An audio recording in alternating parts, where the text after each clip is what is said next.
성령 강림 사건이 됐습니다. 오순절 마가 다락방에 강력한 성령의 임재와 증거들이 오늘 말씀을 보면 나타나 있습니다.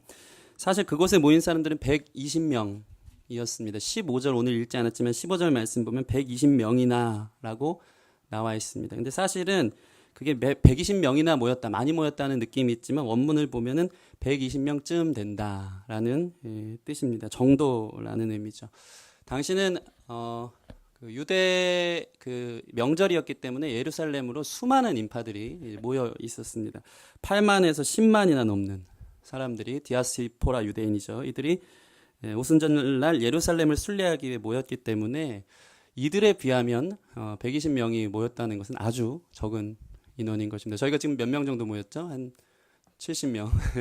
사실 세상에서 주목하지 않는 그런 숫자, 대형교회 많은데 적은 숫자들이 지금 이 자리에 모여 있는 것입니다. 그런데 모두가 주목했던 오늘 이 말씀을 보면 예루살렘이 아니라 120명이 모인 마가 다락방을 하나님께서 주목하셨다는 사실입니다. 이 사건이 얼마나 강력했는지 우리 5절 말씀 같이 한번 읽겠습니다. 5절 말씀 시작. 그때 경건한 6절까지 시작. 이 소리가 나매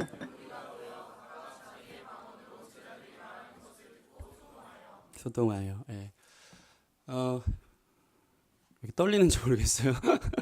예, 성령께서 일하시는 줄 믿습니다. 지금 5절에서 6절 말씀을 보면 큰 무리가 몰려와서 소동하여 주목하기 시작했다고 나와 있습니다. 여러분 사실 교회는 또 우리는 세상에서 무명한 자들입니다. 누구도 우리를 주목하려 하지 않습니다. 그리고 교회가 유명해지려는 것이 목적도 아닙니다.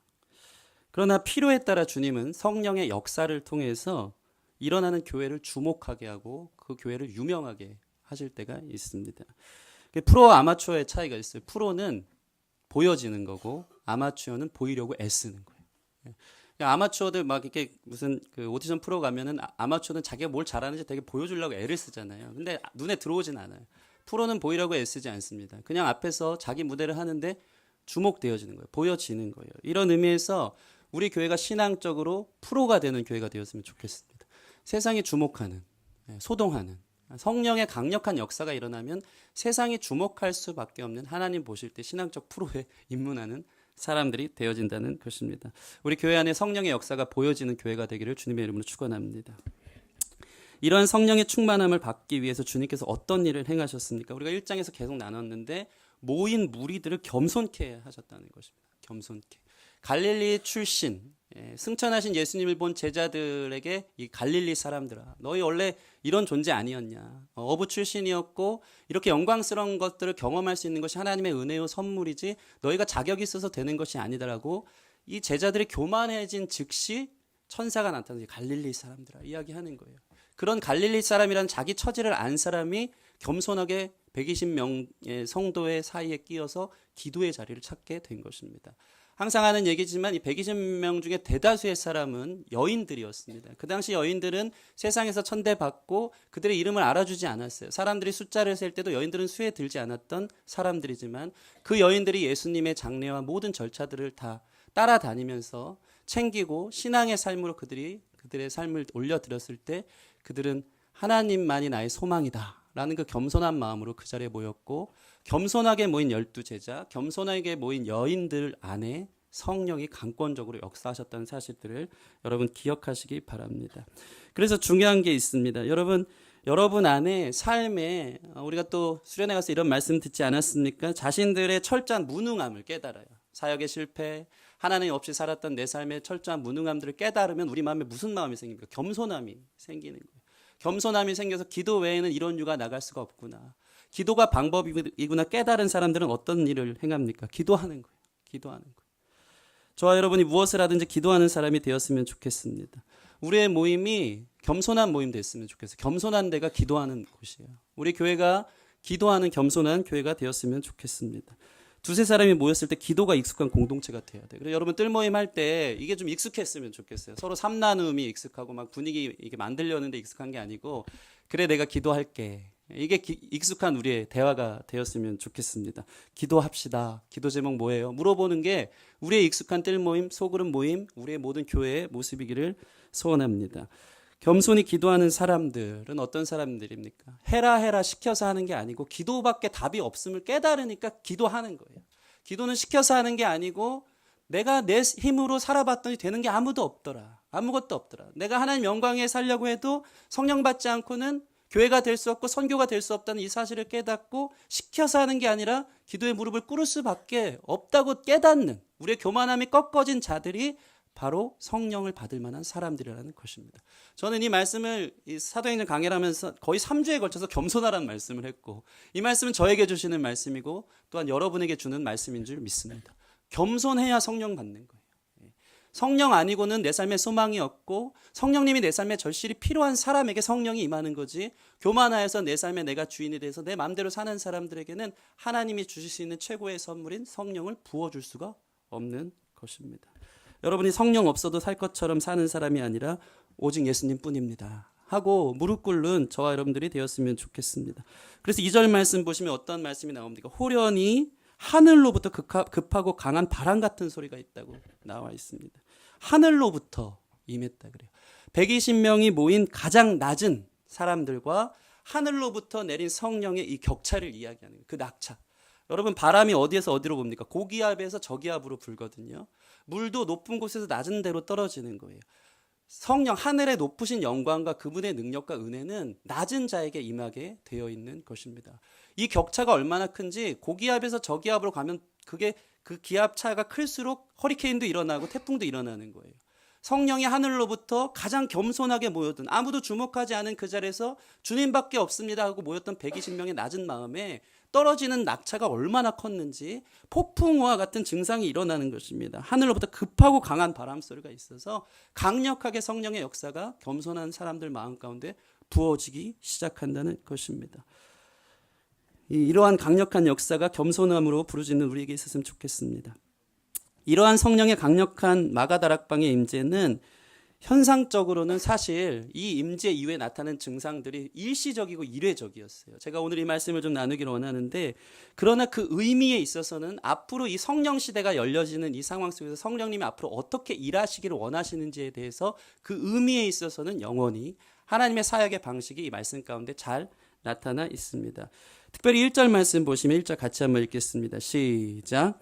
오순절 날이 이미 이름에 그들이 다 같이 한 곳에 모였더니. 오순절 날이라고 합니다. 오순절은 유대인들의 3대 절기 중에 중간에 있는 절기인데, 유월절, 오순절, 초막절, 장막절 이렇게 가는데, 오순절을 말 그대로 50일, 유월절 이후에 50일, 유월절이 시작된 지 50일 이후에 주어지는 절기가 오순절입니다. 때로는 77절이라고 해요. 77에 49에서 49일 다음 날인 77절.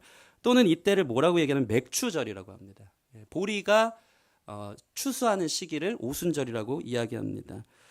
예수님께서 육신의 몸으로 이 땅에 계셨을 때는 사역적 제한이 있었습니다. 왜냐하면 육신을 입었기 때문에 공간적으로 묶여 있을 수밖에 없었던 것이죠. 예수님께서 이 땅에 오셨을 때는 십자가의 과업을 완수하기 위해서 유대, 예루살렘, 갈릴리 한 곳에서 그분은 사역하시면서 지상의 사역을 마치셨습니다. 그런데 이제는 다릅니다. 어떤 사역을 하시냐면, 예수님이 이제 승천하셨고 열방의 통치자가 되셔서 이제 성령을 통해서 천상에서의 사역을 펼쳐나가시는 거예요. 공간적 제한을 받지 않으시고 성령을 통해서 그분의 사역을 펼쳐가시는데, 그 증거가 오늘 오순절을 통해서 성령 강림으로 나타난 거예요. 그래서 오순절 성령 강림이라는 것은 무엇이냐면, 예수님께서 이스라엘을 주께 돌아오게 하는 구원의 방편으로 그분이 육신의 입을 입었을 때 사역하셨다면, 승천하신 주님께서 성령을 통해 사역하시는 것은 열방을 향한 추수가 이제 시작되었다는 것을 상징적으로 보여주는 것입니다. 성령 강림 사건은 열방을 향한 하나님의 선교적 영이 임해서 그들을 통해서, 교회를 통해서 이제 앞으로 주님의 복음이 열방 가운데 흩어지도록 사역하겠다는 사역적 확대를 보여주고 있다는 것입니다. 그래서 저와 여러분들은 이 성령 시대를 살면서 이 사명 가운데 부르심을 받은, 시대적 부르심을 받은 하나님의 사람들인 줄 믿습니다. 그래서 정확한 게 있어요. 성경을 보면 빼도 박도 못하는 하나님께서 우리에게 명확하게 내려주신 명령은 뭐냐면, 지상명령 무엇입니까? 너희는 가서 모든 족속으로 제자를 삼아 아버지, 아들과 성령의 이름으로 세례를 주고 내가 너에게 분부한 모든 것을 가르쳐 지키게 하라. 이것은 그레이트 콤미션이라고 하죠. 지상 명령인 것입니다. 하나님이 명확하게 우리의 삶 가운데 이 성령 시대를 살아가는 저와 여러분에게 주신 명령이에요. 여기서는 벗어날 수 없는, 거부할 수 없는 하나님의 간절한 강력한 부르심이 있는 것입니다. 저 여러분들이 이 부르심에서 아멘으로 화답하며 우리의 삶을 드릴 수 있는 우리가 되었으면 좋겠습니다. 성경은요, 이게 매우 명확합니다. 성경은 우리가 내가 무엇을 하면서 먹고 살아야 되는지, 또는 뭐 청년들 좋아하는 누구와 결혼해야 되는지에 대해서 명확하게 얘기해 주셨으면 좋겠는데 잘 얘기해 주지 않아요. 그런데 명확하게 얘기하는 한 가지는 뭐냐면, 성령이 임하면 너희가 내 증인이 되리라. 이 마지막 때를 살아가면서 너희가 나의 증인이 되고 이 선교적 사명을 감당해야 된다는 강력한 명령은 우리 가운데 명확하게 주어졌다는 사실입니다. 여러분이 무엇이 되든지 선교적인 사람이 되어지길 소원합니다. 직장을 다니든 사업을 하든 학생이 되든 아르바이트를 하든 어느 나라에 있든 내 삶의 모든 계획과 미래와 방향이 선교적이기를 주님의 이름으로 축원합니다. 여러분이 예배하는 사람을 하나님 불러주셨다면 두 번째 예배는 선교하는 사람인 거예요. 내가 혼자 예배하기엔 너무 크신 하나님을 다른 사람도 예배할 수 있도록, 나와 같은 자격 없는 사람들을 구원해 주셨다는 그 놀라운 사실을 깨달은 은혜가, 내가 지금 살아가는 이유는 무엇인가, 이 은혜가 너무 커서 다른 사람에게 이것을 전하기 위해서 산다는 명확하고 분명한 부르심이 저와 여러분 가운데 있다는 사실을 기억하시기 바랍니다. 이제 본문으로 좀 들어가서 이 말씀에서 성령의 역사가 어떻게 묘사되고 있는지 좀 더 나눠보기를 원합니다. 1절에서 3절 말씀 다시 한번 읽겠습니다. 시작. 오순절 날이 이미 이르매 그들이 다 같이 한 곳에 모였더니 호련히 하늘로부터 급하고 강한 바람 같은 소리가 있어서 그들이 앉은 온 집에 가득하며 마치 불의 엿처럼 갈라지는 것들이 그들에게 보여 각 사람 위에 하나씩 임하여 있더니. 이 누가는 이 사도행전에 나타난 한 분이 뒤에 서 계십니다. 아멘. 믿음으로. 누가는 사도행전에 나타나는 이 성령 강림 사건을 마치 뭐뭐와 같다라고 지금 표현하고 있어요. 급하고 강한 바람 같은 소리가 성령 초대 강림 사건에 일어났고 불의 여같이 갈라지는 것들이 각 사람들 위에 보였다고 나오고 있습니다. 매우 이례적이면서 설명하기 쉽지 않았던 것 같아요. 그렇게 그는 본 것을 묘사하여 설명하고 있는 것이죠. 성령님의 오심이 확실한데 초월적인 신적인 증상이 나타나는데 사람이 들을 때는 바람소리 같은 일이 일어나고 볼 때는 불의 혀와 같은 인간의 감각으로 인지되는 현상이 나타난 거예요. 나타난 거. 그래서 저는 이 현상이 꼭 성령이 임하면 바람이 분다, 거기에 주목하고 싶지는 않습니다. 성령이 임하면 강한 불과 같은 역사가 일어나고 그것을 실제적으로 저와 여러분 교회 생활하면서 경험하길 바랍니다. 그런데 이 현상을 묘사했다는 것이죠. 중요한 건 무엇입니까? 인간이 인지할 수 있었던 어떠한 증상이 나타났다는 거예요. 성령이 임하면 사람이 느낍니다. 성령이 임하면 공동체가 그걸 본다는 거예요. 현상적으로 부인할 수 없는 일이 일어난다는 거예요. 그것이 성령의 임재의 증거라는 것입니다. 저는 10년 가까이 사역자로 사역하면서 이 강력한 성령의 역사적 현상들을 손에 꼽힐 만큼 경험한 적이 있습니다. 너무 충격적이었고 아주 강력한 역사여서 그 경험이 저의 사역에 있어서 큰 보탬이 되고 힘이 되고 하나님 정말 능력 있게 계시구나, 살아 계시구나 하는 것을 제가 느낄 수 있었다는 것입니다. 제가 예전 교회 사역할 때 한 번은 저 포천에 있는 그 유교리 교회라고 그곳으로 농활 사역을 여름 사역에 이제 갔습니다. 한 20명 되는 청년들과 갔는데 가서 했던 사역은 어린이 캠프를 낮에 열어주고 노인정을 방문해서 거기 있는 할머니들에게 복음을 전하고 저희가 준비했던 어떤 프로그램을 돌리고 그랬었습니다. 마을 잔치도 열었는데 저희는 그리고 나서 밤마다 예배했습니다. 서로 말씀을 나누고 찬양하고 그 교회를 위해서 기도했고 그곳에 되지 않는 유교리 교회의 다음 세대 아이들을 품고 이름 불러가면서 기도할 수 있었던 그런 시간이었습니다. 어느 밤에 그 밤에 말씀을 나누고 깊이 예배하는데 제가 기타 하나를 들고 20명이 이렇게 둥글게 모여서 예배하기 시작했습니다. 20명 정도 되는 청년들이 둘러서 찬양하는데 얼마나 강력하게 갑자기 찬양 가운데 하나님이 역사하시는지 그냥 제 느낌으로는 하늘문이 열리는 그 감동이 받았고 주 여호와는 광대하시도다. 그 거룩한 하나님 성에서 찬양할지어다. 엎드려 절하세. 이 찬양을 하는데 제가 지금은 그런 믿음이 있을지 모르겠어요. 하나님이 너무 강력한 이 마음을 주시는데 기타 내려놔라. 기타를 제가 그때 못 쳤나 봐요. 나름대로 성령은 흐름 가운데 잘 친다고 생각했는데 기타 내려놔라. 둥글게 모였는데 기타를 내려놓고 너도 엎드려서 예배하라는 그 마음을 주셨어요. 그러니까 막 신나게 뜨겁게 찬양하고 있는데 기타가 음악이 싹 끊기면 사람들이 어떤 생각을 할까요? 목사님, 전사님 왜 저러세요? 무슨 일이 일어났나? 근데 기타를 순종하는 마음으로 내려놓고 그 자리에 저도 엎드렸습니다. 그런데 그때부터 하나님께서 이 제사장이 능히 서서 감당하지 못하는 것이 무엇인지 경험케 하면서 저로 하여금 기도하게 하시고 그 안에 모든 청년들이 성령께서 우리 가운데 지금 일하고 계시다라는 그 사인을 받아서 그런지 몰라도 누가 인도하지 않았는데 찬양이 계속 되어지고 누가 인도하지 않았는데 한 청년이 일어나서 다른 청년에 가서 용서를 구하고 함께 끌어안고 기도해 주는 기도회가 기도 제목 하나 던지지 않고 찬양 하나 던지지 않는데 2시간 정도 계속 가는 거예요. 그 가운데 어떤 일들이 있었냐면 그 예배를 마치고 나서 2명이 저에게 와서 오늘 방언을 받았다. 아까 기도하면서 방언의 은사가 있었는데 저는 뭐 오순절파가 아닙니다. 꼭 구원과 성령의 역사는 반드시 방언이 있다. 이걸 얘기하는 게 아닙니다. 그러한 증상이 있었고 은사가 있었고 한 명이 이제 그 카이스트를 다니는 청년이었는데 농아를 따라왔어요. 농아를 따라왔는데 기타를 놓고 같이 예배하는 가운데 성령이 강력하게 그 형제 가운데 임재하기 시작하니까 그 형제가 좀 너무 무서울 만큼 소름 끼칠 만큼 계속 돌아요. 일어서서. 계속 돌면서 뭐라고 계속 기도를 하는 거예요. 제가 겁이 확 났어요. 이거 무슨 일인가. 그래서 믿음이 없었어요. 겁이 나가지고 이 예배를 빨리 마쳐야 되겠다. 이런 생각이 들면서 빨리 기도로 마쳤어요. 기도로 마쳤는데 예배가 마쳤는데도 불구하고 그 청년이 계속 돌고 있는 거예요. 딱 데려다 놓고 장의자에 눕혔어요. 눕혀가지고 계속 뭐라고 얘기하는 거예요. 그래서 그 성령 충만해서 그렇다는 마음은 있는데 그래도 뭔가 이렇게 예배가 질서가 필요하잖아요. 이러다가 막 배가 산으로 갈 거 이상해지는 것 같아요. 그래가지고 진정해 제가 진정하라고 그러면서 지금 너 뭐라고 그러니 자꾸 계속 중얼거리는 거예요. 뭐라고 그러는 거야? 얘기해봐. 뭐라 그러니까 얘기하는 거예요. 그 친구가 돌면서 하나님 사랑한다고 계속 고백하고 있대요. 방언이 터져서 기도하는데 하나님 사랑합니다. 그 청년이 사실은 신앙이 되게 없던 청년인데 그 가운데 그 성령의 강력한 임재의 현상들을 보면서 그 친구가 그 뒤로 교회 봉사를 또 열심히 하고 하나님께 그 삶을 드렸던 한 청년의 모습으로 보여졌다는 것입니다. 제가 그거 보면서 저는 무슨 신학적으로 이게 뭐 제 개인적 체험과 경험 속에서 성령의 역사가 선교를 가거나 어떠한 예배 현장 속에서 임할 때 누구도 부인할 수 없는 기이하고 신기한 현상들이 일어날 수 있다는 사실을 저는 이야기하고 있는 것입니다. 이것은 무엇입니까? 성령의 임재는 바람이 어디로부터 시작되는지는 모르지만 바람이 와 닿으면 우리가 느끼잖아요. 지금 바람이 불어서 머리가 날리고 우리 피부에 와닿는 것처럼 성령의 임재는 우리가 느끼듯이 분명히 보고 듣도록 느껴진다는 거예요. 그 모습이 어떠하든지 저는 이 예배를 통해서 성령님이 일하실 때 성령의 역사가 감격적으로 감동스럽게 임하셔서 우리 가운데 그러한 역사와 일들이 예배 때마다 다이나믹하게 일어나기를 소원합니다. 이러한 은혜가 필요한 거예요. 하나님의 역사가 교회 안에 보여지는 거룩한 일들이 있기를 바랍니다. 이 오순절 마가다락방 성령 강림에 약속하신 역사가 얼마나 강력했냐면요.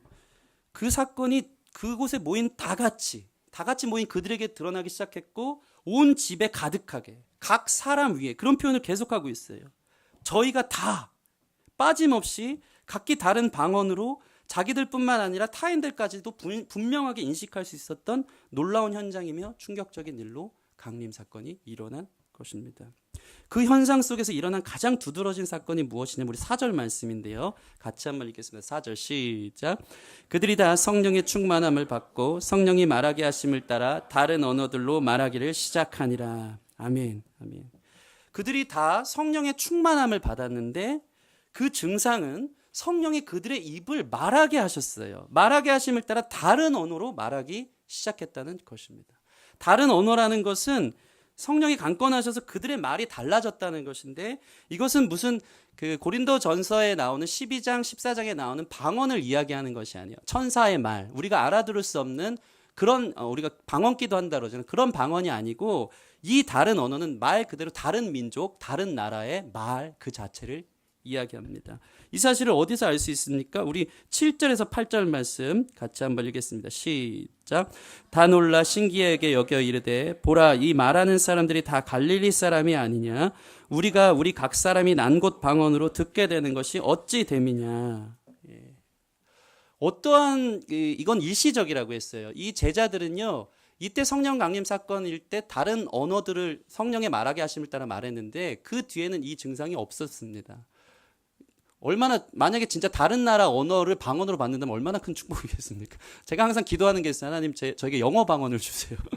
배우지 않고 아주 공으로 먹겠다는 예? 영어 방언을 주셔서 제가 영어로도 설교했어요. 근데 이때 일시적으로 초대교회 성령 강림 사건 때 이들이 갈릴리 사람들이었어요. 다 아람어를 쓰고 갈릴리 사투리 쓰던 사람들이었는데 그 사람들이 그 지역 천하 만국에서 모여들인 디아스포라 유대인이 들을 수 있었던 10개국이 넘는 언어들을 120명 각자의 불의 혀같이 갈라지는 역사가 있어서 이것이 이렇게 현상이 되는 거예요. 불의 혀같이 각자의 머리 위에 떨어져서 이 방언을 영어로 텅풀이라 그러는데 이 혀가 불의 혀처럼 마음대로 움직이기 시작했는데 그 말이 우리가 들을 수 있는 뭐 일본어, 중국어, 무슨 불어, 포어 막 이런 일들로 실제 알아듣는 언어가 성령의 강림 사건 가운데 일어나기 시작했다는 것입니다. 저와 여러분 안에 이 방언의 은사를 다른 이야기지만 사모하는 일들이 있었으면 좋겠습니다. 하나님이 주시는 은사 중에 참 귀한 은사가 있는데 그것은 방언의 은사입니다. 방언의 은사는 개인적인 은사예요. 하나님이 부어주시면 방언으로 기도하면서 마음껏 하나님과 10분밖에 기도하지 못하던 사람이 1시간, 2시간씩 기도할 수 있고 깊이 하나님 안에 관계 안으로 들어가는 역사가 있고 성령이 임하실 때 부분적으로 방언의 역사가 일어나는 것은 성령의 증상 중에 하나입니다. 그러나 꼭 방언이 구원과 직결되지는 않는 것이라는 사실을 여러분들 기억하시기 바랍니다. 이건 하나의 하나님이 주신 은사인 거예요. 어떤 사람들은 방언 안 주는 사람이 있어요. 왜 안 줄까요? 방언 안 줘도 기도 잘하니까.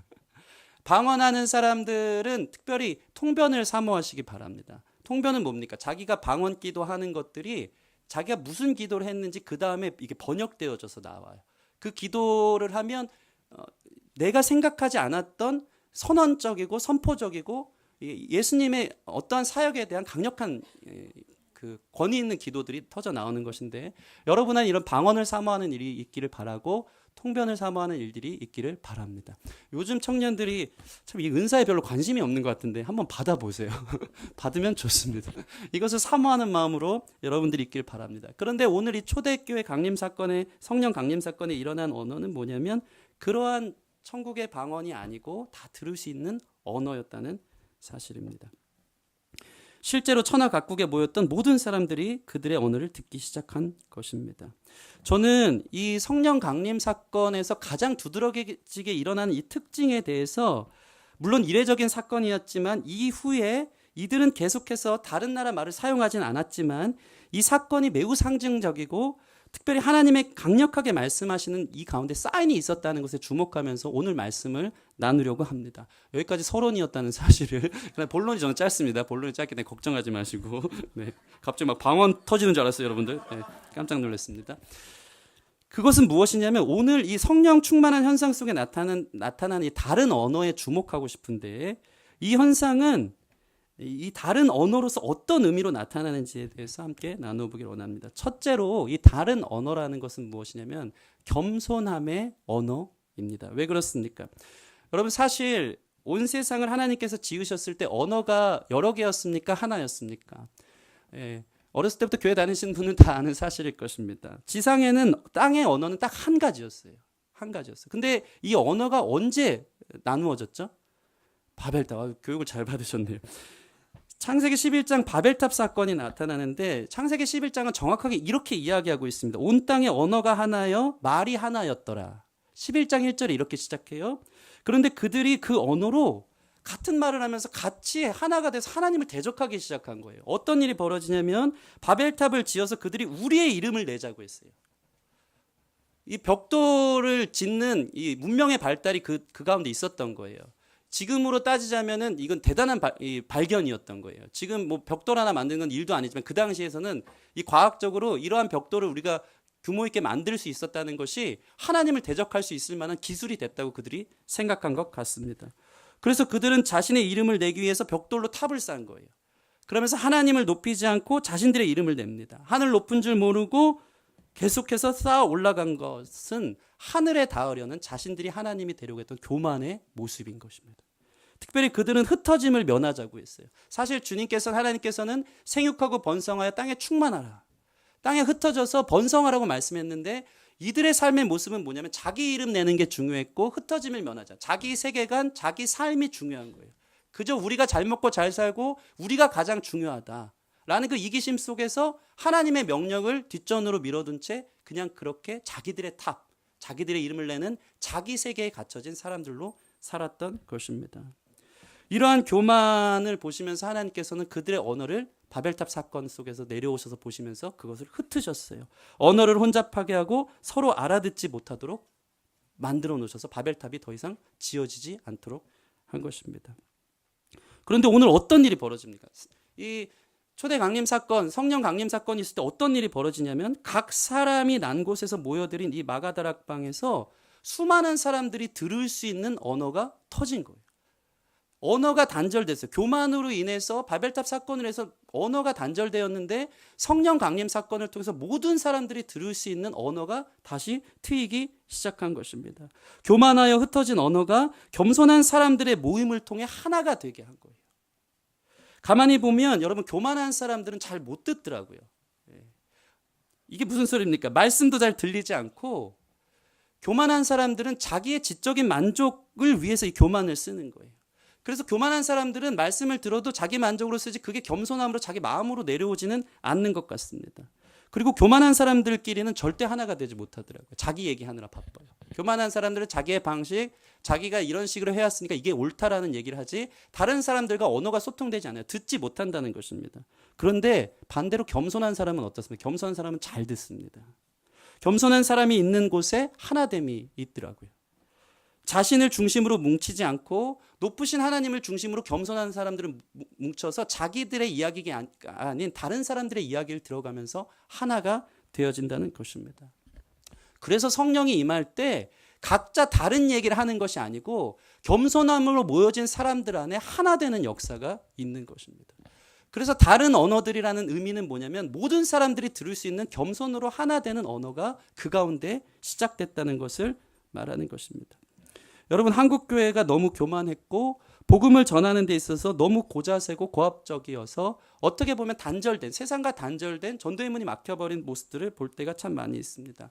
제가 예전에 어떤 영상을 한번 봤는데 예수천당 불신지옥 하는 어떤 분이 지하철에서 스님에게 전도하는 그 영상을 보신 분이 있는지 모르겠어요. 스님한테 전도하는데 얼마나 무례하게 전도를 하는지 모릅니다. 스님을 보면서 스님은 너무나도 경건히 이렇게 가만히 눈 감고 앉았는데 내가 아무나 전도하는 줄 알아?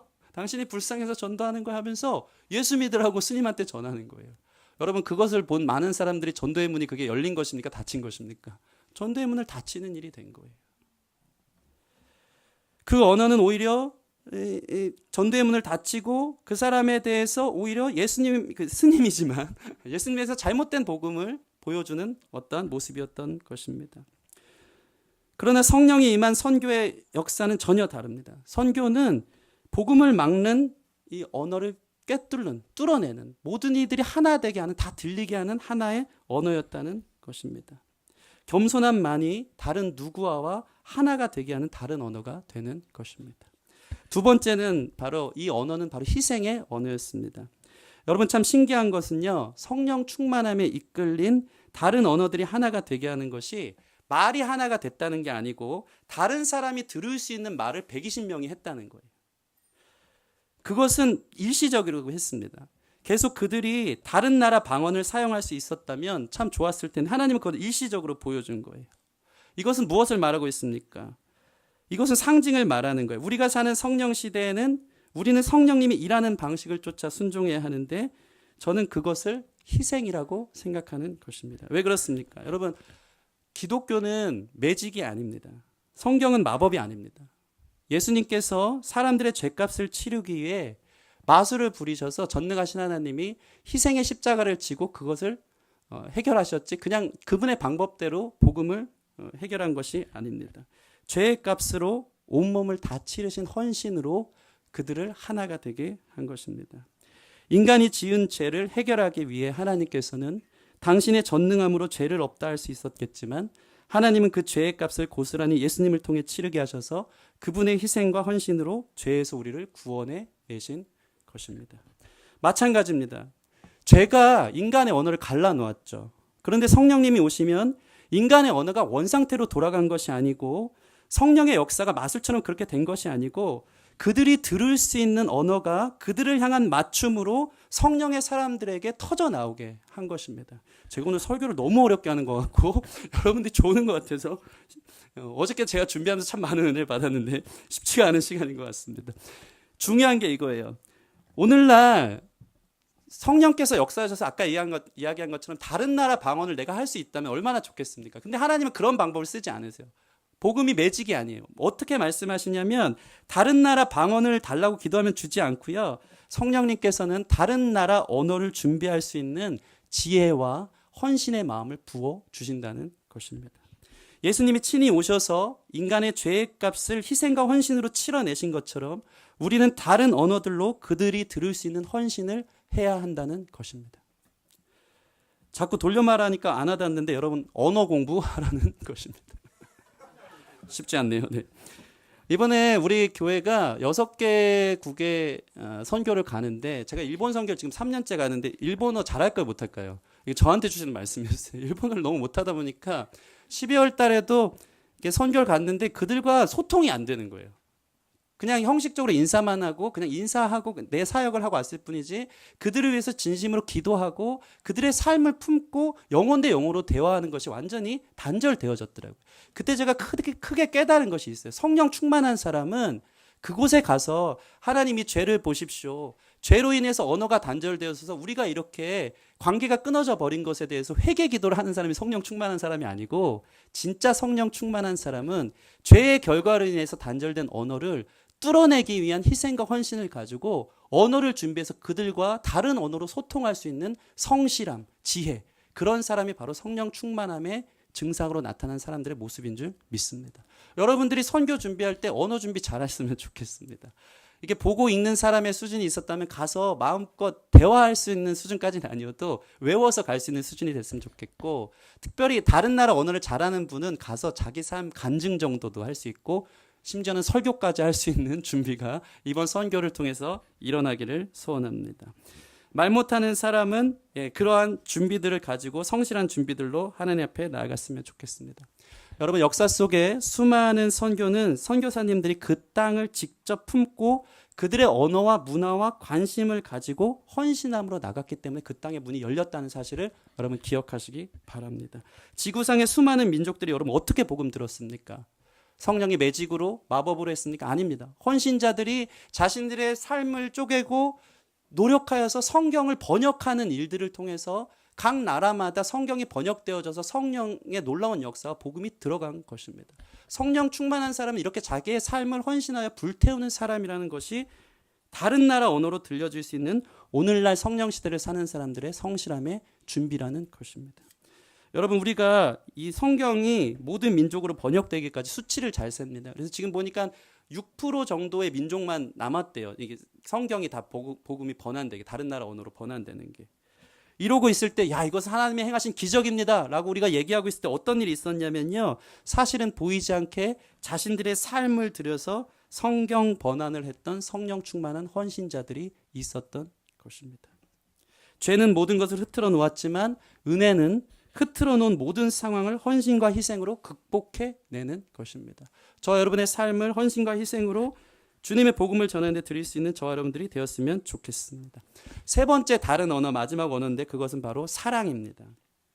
여러분, 사실 말이라는 것은 전달 체계인데 우리가 말에 있어서 가장 중요한 게 입에서 전달되는 단어라고 생각될 때가 있는데 그렇지 않대요. 입에서 전달되는 단어의 전달 체계는 전체 언어에서 20% 정도밖에 포함되지 않는다고 합니다. 무엇이 잘 전달되어야 되냐면 말보다 그 소리, 억양, 그 사람의 모션, 표정, 이 몸, 움직임, 이것이 더 큰 역할을 한다는 거예요. 그래서 같은 말을 해도 억양이 다르면 단어는 똑같은데 분위기가 달라요. 그죠? 예를 들어서 잘한다. 이건 칭찬인데 잘한다. 이것은 이게 욕하는 것이 되는 거예요. 같은 단어인데 말의 뉘앙스와 그 표정에 따라서 다가오는 게 다르다는 것입니다. 저는 이 말의 의미를 생각하면서 우리가 남는 것은 그때 했던 그 단어가 남는 게 아니고 어떤 사람들과의 대화에서 그 사람이 그때 화가 났었는지, 그 사람이 그때 기분이 좋았는지, 그 분위기가 어땠는지가 기억에 많이 남는다는 것입니다. 그런 의미에서 여러분의 말이, 여러분의 표정이 여러분의 몸 전체가 언어라는 이야기를 하고 싶습니다. 다른 나라 사람들이 다른 언어를 통해서 그들이 하나님의 복음을 들을 수 있었던 것은 우리의 말뿐이 아닌 우리의 행동으로 그들에게 언어적으로 전달해야 된다는 것입니다. 다시 말해서 언어라는 것은 말보다는 분위기이며 메시지이며 이 메시지는 우리의 삶을 통해 나타날 때 그것이 진정한 다른 언어가 된다는 것입니다. 제가 고3 때 저를 많이 생각해 주셨던 목사님이 계신데 어느 날 저를 전화해서 불러내는 거예요. 우수가 너 어디냐? 집에 있어요 했더니 지금 종로로 나오래요. 종로를 갔습니다. 갔더니 그때 저는 낙원상가 이제 알고는 있었는데 저를 낙원상가로 데려가시는 거예요. 데려가서 조용히 저에게 고가의 기타를 하나 저에게 선물해 주시는 거예요.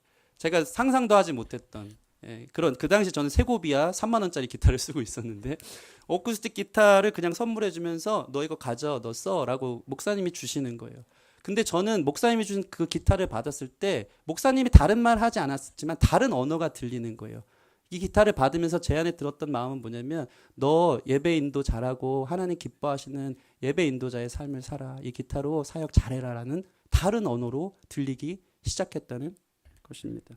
한 번은 교회에서 사역을 마치고 내려왔어요. 지난번 교회였는데 어떤 이름도 모를 나이 많은 권사님이 갑자기 저를 따라오라 그러는 거예요. 말씀 그날따라 죽을 썼습니다. 오늘처럼 죽 쓰는 일이 있는 것 같은데 말씀을 죽을 썼는데 내려갔어요.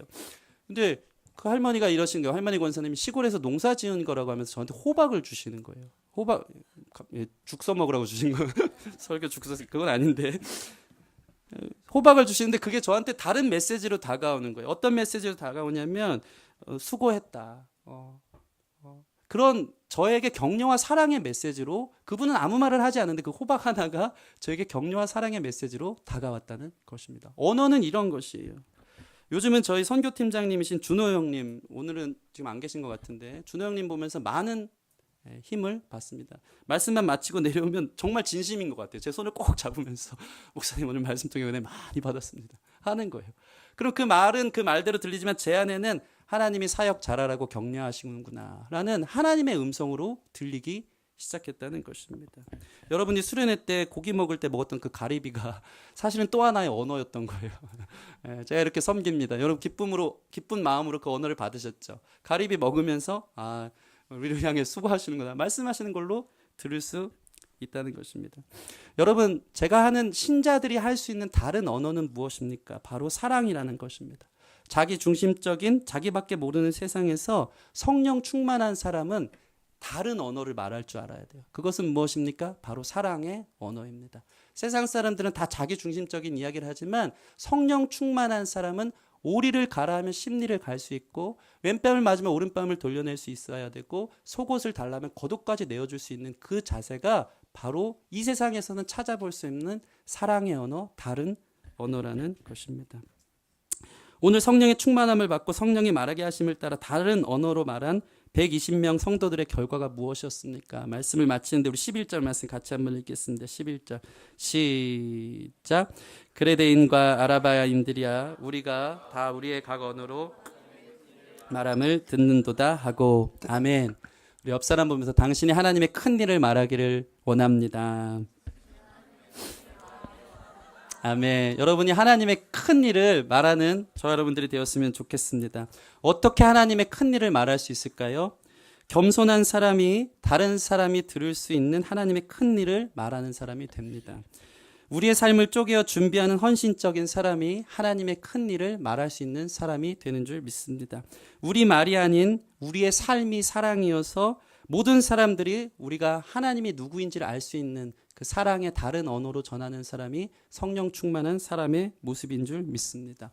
성령 충만하면요 주님의 증인이 된다고 했어요. 증인이라는 것은 무엇입니까? 본 것을 말하는 사람이거든요. 우리가 이 당시에 임했던 각자 다른 나라 말을 할 수 있는 존재는 아니고 성령이 임해도 요즘은 그런 은사는 잘 주지 않습니다.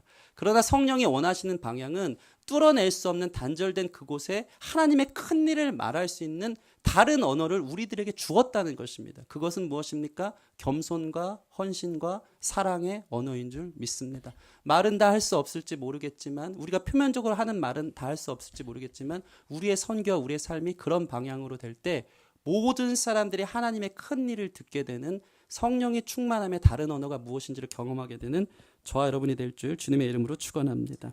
우리 같이 기도하는 시간 가집시다. 우리 마음이 상한 자를 이 찬양하고 기도했으면 좋겠습니다.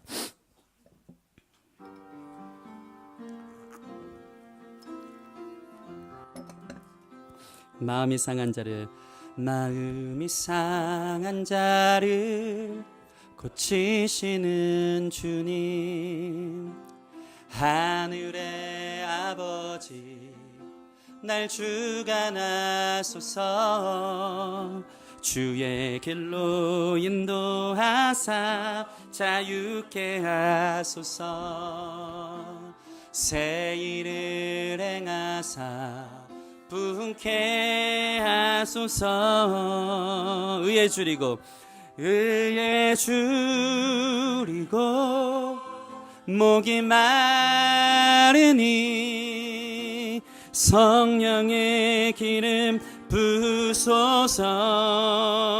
의에 줄이고 의에 줄이고 목이 마르니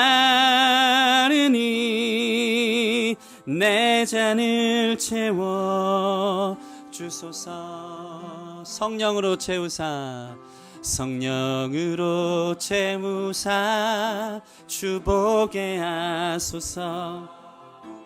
주의 임재 속에 은혜 알게 하소서.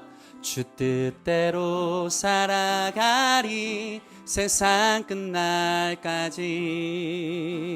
나를 빚으시고 새날 열어주소서. 의에 줄이고 의에 줄이고 목이 마르니 성령의 기름 부소서. 의에 줄이고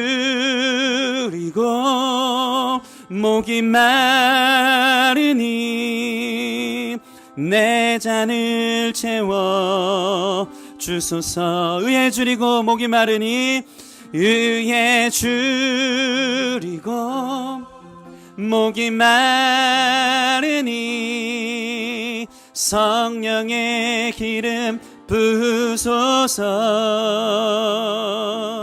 의에 줄이고 목이 마르니 내 잔을 채워 주소서. 이 시간 같이 기도했으면 좋겠습니다. 여러분, 오순절 마가 다락방 성령 강림 사건에서 일어났던 첫 번째 가장 확실한 증거는 다른 언어로 각자 성령의 말하게 하심을 따라 다른 언어로 말한 것이었습니다. 그 다른 언어는 겸손이며 헌신이며 사랑인 줄 믿습니다. 우리가 성령 충만해서 정말 다른 나라 방언을 받았다면 그 나라가 내게 주신 민족이고 확실한 사명수에 그 나라 갔으면 좋겠는데, 하나님은 그런 식으로 우리 가운데 일하지 않습니다. 성령 충만한 자에게 지혜와 그 땅을 사랑할 수 있는 마음을 주시면 우리는 그 땅의 언어를 위해 헌신할 수 있는 기회가 주어지고 희생하며 공부하며 주님의 복음을 전하고자 하는 마음이 부릴 듯 일어나는 줄 믿습니다. 그것이 성령 충만한 사람들의 증거인 줄 믿습니다. 나 중심적인 삶을 살다가 내 모든 행동이, 내 모든 표정이, 내가 살아가는 삶의 모든 흔적들이 사랑의 언어가 되어진다면 그것이 복음을 전하는 다른 언어가 되어지는 줄 믿습니다. 교만한 사람은 성령이 임하지 않는다고 했어요. 주님, 나 자신의 이름만을 위해서 흩어짐을 면하고 내 자신의 성공만을 위해 살았던 우리의 교만함이 꺾어지고 겸손함으로 주님 원하시는 삶을 살아갈 수 있도록 주님 성령을 부어 주시옵소서. 우리 같이 이 시간 좀 기도하며 나아가겠습니다. 함께 기도하시겠습니다. 하나님 감사합니다. 감사합니다. 주님 사랑합니다. 예, 주님 오늘 이 시간 우리가 겸손한 자들에게 성령이 임하고 성령이 임한 사람은 주님께서 열방 가운데 하나님의 도구로 하나님 선교하는 하나님의 사람으로 쓰신다고 약속하셨습니다. 하나님, 우리가 성령을 구하는 이유가 무엇입니까? 그저 예수 믿고 잘되고 내 이름이 더 유명해지고 내가 성공하기 위한 것이 아님을 주님 믿사오니, 주님 우리 삶이 더욱더 주님 앞에 쓰임받기 위해 하나님 열방 가운데 주님의 복음을 전하기 위해 우리가 성령을 구할 수 있는 기쁨의 교회가 되게 하여 주셔서 성령이 충만한 교회, 성령이 충만함으로 선교하게 하여 주시옵소서. 그래서 우리 교회가 하나님 앞에 겸손함으로 나아가는 선교 행진이 일어나게 하여 주시옵시고, 헌신적으로 자신의 삶을 쪼개어 내어드려 주님의 복음을 전하기 위해 내 삶을 준비할 수 있는 하나님의 사람들이 일어날 수 있게 하여 주시옵시고, 우리 마음의 입으로 터져나오는 세상 말은 없을지 모르지만 우리의 사랑의 언어가 그들에게 메시지가 되어서 하나님의 사랑을 증거할 수 있는 초대교회 성령 충만함이 각자에게 말하게 하신 다른 언어들이 그러한 모양으로 하나님 흩어질 수 있도록 주님께서 축복하시고 인도해 주시길 소원합니다. 하나님 감사합니다. 겸손케 하여 주셔서 감사하고 더 우리가 기도할 수 있는 공동체 될 수 있도록 인도하여 주시옵소서.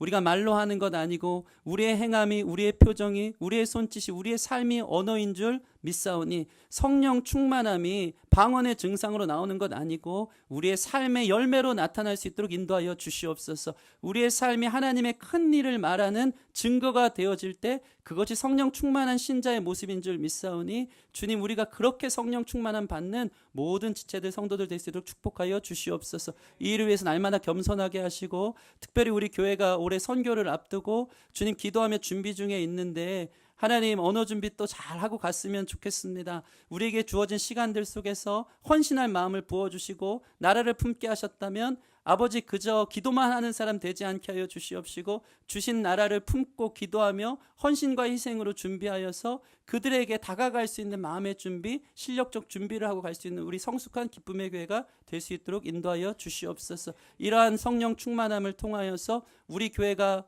올 한 해 선교하는 교회 되게 하여 주시옵시고 주님 기뻐하시는 주님의 큰 일을 말하는 교회 될 수 있도록 주님 축복하여 주시옵소서. 감사함이 예수님 이름으로 기도드립니다. 아멘. 아멘.